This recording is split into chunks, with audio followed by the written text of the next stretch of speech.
நம்ம பொங்கலை பத்தி நம்ம பேசுவோம். தேர்தலுக்கு தேர்தல் பொங்கல் நினைவு வரக்கூடியவர்களை பற்றி பேசி பயனில்லை. மக்களுக்கு அவங்க யாருன்னு மிக தெளிவாக அடையாளம் தெரியும். அதனால மக்கள் இதையெல்லாம் நம்பி ஏமாறக்கூடியவர்கள் தமிழ்நாட்டில் யாருமே இல்லை. நான் இன்னும் படம் பார்க்கலங்க. நான் படம் பார்க்காத ஒரு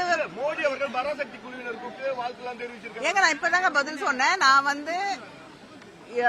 படத்தை பார்க்கல. அதை தாண்டி தேர்தலுக்கு தேர்தல் தமிழர்களை பற்றி, தமிழ்நாட்டை பற்றி, தமிழ் மொழியை பற்றி அக்கறைப்படக்கூடியவர்கள், ஹிந்தியை கொண்டு வந்து தமிழ்நாட்டிலே திணிக்க வேண்டும் என்று நினைக்கக்கூடியவர்கள், தமிழ்நாட்டுக்கு தர வேண்டிய நிதியை தராதவர்கள் எல்லாம் திடீர்னு தேர்தல் வந்தோடனே தமிழர்களை பற்றி அவங்களுக்கு நினைவு வரும் பொழுது அவங்க யாருன்னு தமிழர்களுக்கு தெளிவாக தெரியும். அதனால அதை நம்பி தமிழ் மக்கள் ஏமாற தயாராக இல்லை. நான் படம் பார்க்கலங்க.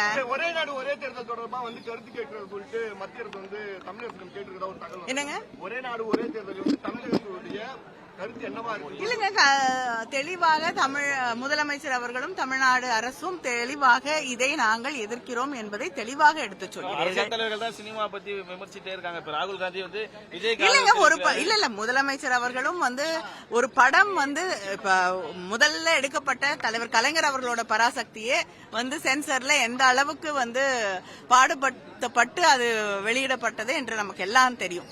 அதனால தொடர்ந்து சென்சர் அப்படிங்கிறது ஒரு டூலா மாற்றப்படும் போது மக்களுக்கு எதிரான ஒன்றாகவும் ஒரு ஆளுங்கட்சியின் கையிலே இருக்கக்கூடிய ஆயுதமாகவும் பயன்படுத்தப்படும் போது இப்ப இடி, சிபிஐ எல்லாமே அப்படிதான் தொடர்ந்து இருக்கு.